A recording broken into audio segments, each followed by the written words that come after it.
everybody. 자, 오늘 드디어 Clara and the Sun 마지막 영상입니다. 저희 오늘도 유익한 정보 많이 가져왔으니까 여러분들 책 끝까지 저랑 같이 마무리 잘 하셨으면 좋겠어요. 그러면 오늘 수업 바로 시작해 보도록 하겠습니다. 자, 오늘 수업 개요입니다. RC 퀘스천 우리 먼저 리뷰를 할 거고요. 그다음에 여러분들이 이번 7개의 시리즈 영상을 통해서 배운 내용을 다른 책에 대입을 하고 싶다면 책 선정은 어떻게 하는지, 어떻게 훈련하는지 마무리에 알려드릴 거예요. 그러면 지금부터 RC 퀘스천 들어가 보도록 하겠습니다. 자, 1번 질문 먼저 가볼게요. 우리 1 번은 두 파트로 나뉘어져 있어요.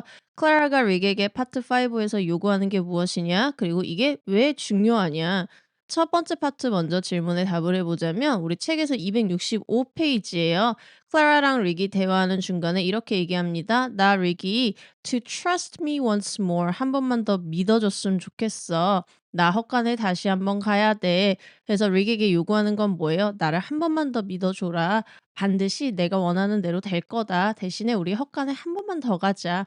이건 거죠. 자, 그럼 이게 중요한 이유는 뭐냐? 바로 이거죠. 이럼에도 불구하고 아직까지 태양이 단 한 번도 조지를 낫게 해주지 않았음에도 불구하고 우리 논리로 똘똘 차 있어야 하는 로보트인 클라라가 여전히 이런 신념을 가지고 있다라는 점에서 굉장히 중요한 대목이 될 수 있겠다라고 볼 수 있을 것 같아요. 그래서 우리 1번 질문 다시 답변 정리를 해보자면 클라라는 릭에게 나를 다시 한 번만 믿어줘라. 헛간에 같이 가줘라고 요구를 했고요. 이게 중요한 이유는 우리 책의 테마인 어떻게 보면 신념, 그쵸? 태양을 믿는 이런 AF의 모습을 볼 수 있기 때문에 중요한 대목이 되겠다라고 답변을 해주시면 되겠습니다. 그럼 이제 다음 질문 넘어가 볼게요.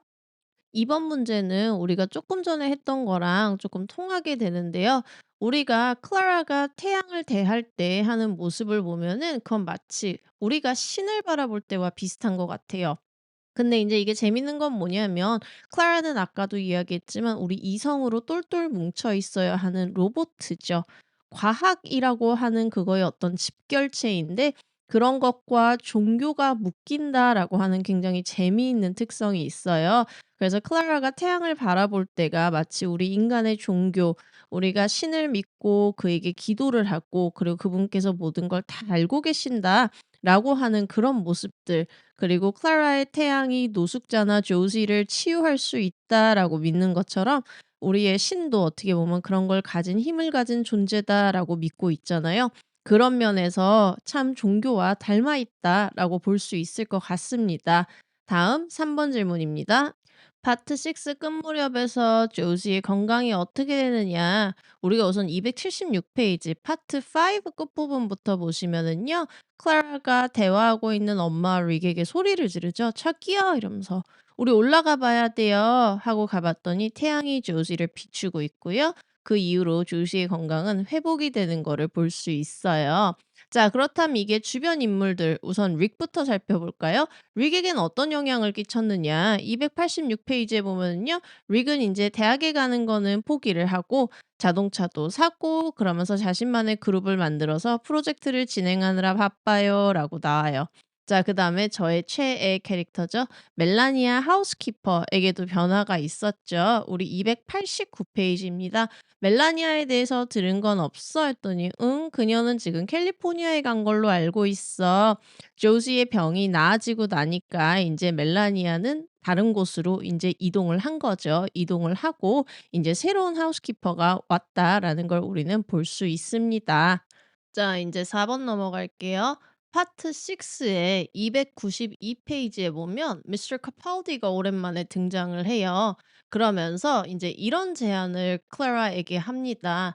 "야, 요즘에 사람들이 AF를 무서워하는데 Let's open them. 우리 니들을 한번 열어보자. Reverse engineering 해보자. 우리가 거꾸로 한번 니들을 분석해보자. 그러면 사람들이 니들을 덜 무서워할 거야. 클라라, 네가 좀 도와줘라고 이야기를 해요. 그랬더니 엄마가 당장에 나서서 이렇게 이야기를 하죠. 하지 마세요. 우리 클라라는 deserves better. 얘 그것보다 더 좋은 대접받을 자격이 있어요라고 하면서 당당하게 거절을 합니다. 자, 이렇게 거절하는 이유는 아마도 엄마도 그동안에 클라라에게 많이 배우고 정이 들었다라고 볼 수 있을 것 같아요. 그죠? 그러면서 이 이야기를 할 때도 클라라가 이렇게 얘기하죠. 엄마가 차에서 나를 안아줬던 그런 느낌을 받았어요. 그런 따뜻한 마음. 이걸 보면서 우리가 초반에 크리스의 어떻게 보면 조금은 냉철함? 냉혹함에서 벗어나서 클라라에게도 마음을 여는 약간은 따뜻해진 엄마의 모습을 볼 수 있었던 것 같습니다. 이제 마지막 5번 질문 갈게요. 자, 5번 질문. Final reflection about not being able to reflect Josie. 마지막에 참 여러분들은 엔딩 어떻게 봤는지 모르겠어요. 저는 다시 봐도 마음이 좀 그래요. 우리 인제 클라라가 결국은 정크야드 같은 데 가죠. 그래서 인제 거기에서 있다가 오랜만에 매니저를 만나요. 매니저를 만나면서 우리 301 페이지에 클라라가 이런 이야기를 합니다. "매니저님, I did all I could to learn Josie. 조지를 배우기 위해 내가 할 수 있는 모든 것을 했어요. But 그런데 I don't think it would have worked out. 잘 됐을 것 같진 않아요." 자, 뭐 때문에? 정확함, accuracy가 떨어져서 그런 건 아니고요. 내가 도달할 수 없는 무언가가 있기 때문이다. 이렇게 이야기를 해요.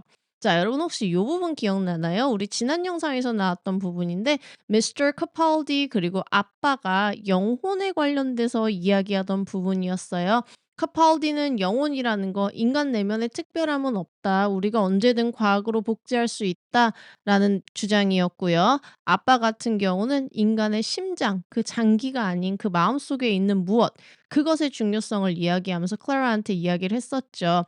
"야, 네가 이거를 못한다라면, 이거를 이해하지 못한다라면 아무리 따라하려고 해도 할 수 없는 거야." 요런 이야기가 나왔었어요. 거기에 인제 이어지는 맥락이 될 텐데 결국 작가는 클라라를 통해서 우리에게 이렇게 말을 해 주죠.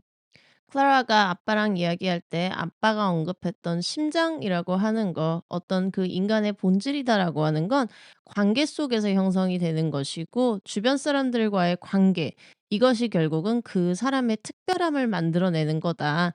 이거는 과학이 아무리 발전을 한다라고 하더라도 복제할 수 없는 것이다라고 이야기를 해주고 있어요. 이 부분을 보면서 저는 한편으로는 안심했던 것 같아요. 요즘과 같이 AI라든가 로보트 이런 기술들이 발달을 하면서 한편으로는 편리하고 신기한 점도 많지만 사실은 무서운 것들도 훨씬 더 많거든요, 저는. 그런데 작가가 이렇게 답변을 내려주는 것 같아서 안심을 하면서 책을 마무리할 수 있었던 것 같습니다. 자, 여러분 이렇게 우리 클라라 앤 더 선 영상은 마무리가 되었어요. 그래서 혹시 여러분들 더 궁금하거나 하신 점 있으면 언제든 댓글로 남겨주세요. 그럼 제가 답변해 드리도록 하겠습니다. 지금부터는 그럼 이제 "자, 저 책을 또 읽고 싶어요. 저 원서 계속 더 볼래요." 라고 했을 때 어떤 기준으로 여러분들이 책을 선정을 하면 좋을지 조금 알려드릴게요. 서점 가보면 여러분 원서 섹션에 책이 참 많죠. 그죠? 그래서 그중에서 '뭘 읽어야 되나? 유명한 걸 읽어야 되나?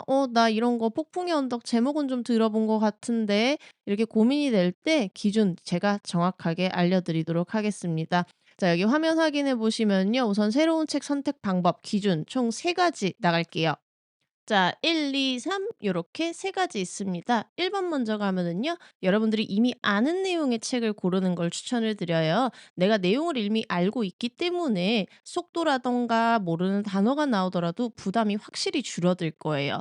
우리 대표적으로 책으로 나와 있는 것들 보면 뭐 요렇게 헝거 게임이 있을 수 있고요. 이거랑 비슷한 맥락에서 또 몇 년 전에 영화로 나왔던 메이즈 러너도 있었죠. 로맨스를 좋아하시는 분들은 우리 미 비포 유라는 영화도 이렇게 책으로 있고요. 그 외에 넷플릭스 시리즈로는 13 Reasons Why 요것도 있었죠. 그리고 마지막으로 가장 최근에 넷플릭스에서 방영을 했었던 Good Girls Guide to Murder이라고 하는 미스테리물 또한 책으로 나와 있습니다. 그래서 요렇게 내가 TV나 다른 거를 통해서 미리 볼 수 있는 그런 내용의 책을 고르는 거를 추천을 드리고요. 자, 그다음에 나머지 두 가지. 자, 고전 문학은 추천을 하지 않고요. 주인공, 시대적 배경 등을 고려한다라고 했는데 그건 이제 여기를 보면서 설명을 드릴게요. 두 개가 엮여 있는 부분인데 여러분 요즘은 잠깐만 한번 보실게요. 여기를 보면은 지금 이거는 옛날에 나왔던 우리나라 고전 문학이죠. 이효성 님의 메밀꽃 필 무렵입니다. 자, 읽으면서 느끼셨겠지만 어떤 것들이 있냐면 우선 첫 번째는 요즘에 사용하지 않는 맞춤법 혹은 어휘들이 있을 수 있고요. 문장 구조나 이런 것들도 마찬가지로 현대와는 조금 차이가 날 수 있어요. 그러다 보니까 이해가 아무래도 어렵죠. 자, 우리나라 말로도 이렇다라는 건 영어로 된 책은 더 어렵다라는 거예요. 우리가 흔히 유명한 고전 문학들은요. 빠르게는 뭐 1800년대에도 쓰여진 책들도 있어요. 1800년대의 영어는 지금 영어와는 굉장히 달라요. 그래서 원서를 처음 읽고 아직 영어가 서투신 분들한테는 추천을 드리지 않아요. 그다음에 이와 비슷한 맥락에서 인제 "시대적이라든가 이런 캐릭터를 고려해라."라는 말을 하고 있는데 이거 인제 제가 수업 때 어떻게 이야기를 많이 하냐면 예를 들어서 내가 외국인 친구가 생겼다라고 가정을 해 보세요. 그 친구가 "야, 나 한국어 공부하고 싶은데 드라마 하나만 추천해 줄래?"라고 물어보는 거예요. 그럼 그랬을 때 내가 아무리 그 드라마가 좋다라고 하더라도 예를 들어서 이제 사랑의 불시착 이야기를 많이 해요. 사랑의 불시착에서 인제 현빈 배우님의 역할, 그 역할 보면서 "야, 너 한국어 공부하면 돼." 하면 안 되겠죠. 그쵸? 그거는 왜 한국어는 한국어지만 이제 우리가 쓰는 한국어는 아닌 거죠. 마찬가지로 캐릭터가 되게 뭐지? 격한 형사 역할을 맡은 거예요. 그 형사의 말투를 보면서 "야, 너 이걸로 한국어 하면 돼." 이것도 안 되겠죠. 그래서 그런 캐릭터들의 특성도 고려를 하면서 여러분들이 '아, 내가 배우고 싶은 영어는 이런 영어다.'라는 기준을 세워서 하시는 거를 추천을 드려요. 이렇게 책을 선택을 하고 나면 짧은 시간 동안 집중해서 책을 읽는 미니 챌린지 리딩 스프린트에 도전을 하실 거예요. 리딩 스프린트는 모든 단어를 알지 못하더라도 멈추지 않고 끊임없이 읽는 것을 목표로 하고요. 전체 흐름을 이해하는 게 굉장히 중요합니다. 여기에 익숙해지다 보면 여러분들은 영어 글 읽기에서 자신감, 집중도, 속도 향상 등 굉장히 효과를 많이 보실 수 있을 거예요. 우리 리딩 스프린트를 하는 방법은 이렇게 총 4개의 단계로 구성이 되어 있습니다. 지금부터 한 단계씩 제가 설명을 해 드릴게요. 우선 첫 번째, 당연히 중요한 건 책을 선택하는 거겠죠. 앞에서 우리가 선택했던 기준을 보셔도 좋고요. 더보기란에 제가 추천 도서도 목록을 드릴 테니까 그거를 참고하셔도 좋습니다. 선택을 했다면 15분 타이머를 설정을 하실 거예요. 15분 이상도 좋지만 처음이신 분들은 15분 정도로만 갈게요. 이 15분 동안 우리는 멈추지 않고 읽을 거예요. 완벽하게 모든 단어를 이해하는 것보다 끝까지 멈추지 않고 읽어내는 경험이 훨씬 중요하니깐요. 그냥 읽어 내려가는 것에 집중을 해 주시면 됩니다. 요렇게 15분 동안 여러분들이 책을 다 읽고 나서는요. 그동안에 읽은 분량 그리고 내용을 체크를 하실 거예요. 분량을 체크하는 건 우리가 이 훈련을 꾸준히 하고 나서 내가 똑같은 15 분인데 그전보다 더 많이 읽어지네. 속도가 올라갔네.'라는 부분을 추후에 체크하기 위함이고요. 내용 체크는 당연히 내가 얼마나 집중을 해서 제대로 읽었는지를 판단하기 위함이 되겠죠. 그래서 이렇게 꾸준하게 여러분 1일 1 스프린트를 목표로 한번 해 보세요. 일요일, 월요일, 화요일 요렇게 꾸준하게 리딩 스프린트를 하다 보면은 분명히 여러분들이 읽는 데 있어서 자신감과 속도가 올라가는 거를 볼 수 있게 될 거예요. 이렇게 Clara and the Sun 7편 시리즈 끝을 내도록 할게요. 어떻게 저 좀 7편을 거치면서 영상 편집이 나아진 것 같나요? 여러분들은 어떻게 생각하세요? 저는 나름 하면서 '나 좀 늘고 있는데?' 하고 뿌듯해했거든요. 여러분들 원서 읽기 실력도 그랬으면은 좋겠어요. 제가 다음으로 설정한 책은 바로 이 책이에요. 콜슨 화이트헤드의 니클 보이즈라고 하는 책인데 이게 작년에는 영화로도 나왔었고 그다음에 저도 이 책을 읽고 한 2-3년 전에 실화 바탕이라는 말에 굉장히 충격을 받았던 경험이 있어요. 그래서 잊지 못하고 있는 책인데 이거를 같이 한번 보면서 여러분들하고 어떤 인간의 회복력 그리고 굉장한 어려움 속에서도 희망을 가지고 살아가는 그러한 주인공의 모습을 보면서 같이 공부를 하면 좋을 것 같아서 선정을 했거든요. 이 책 함께 보실 분들은 꼭 구독, 좋아요 부탁드리고요. 저는 그러면 다음 영상에서 뵙도록 하겠습니다. 여러분, fun reading 되세요. 감사합니다.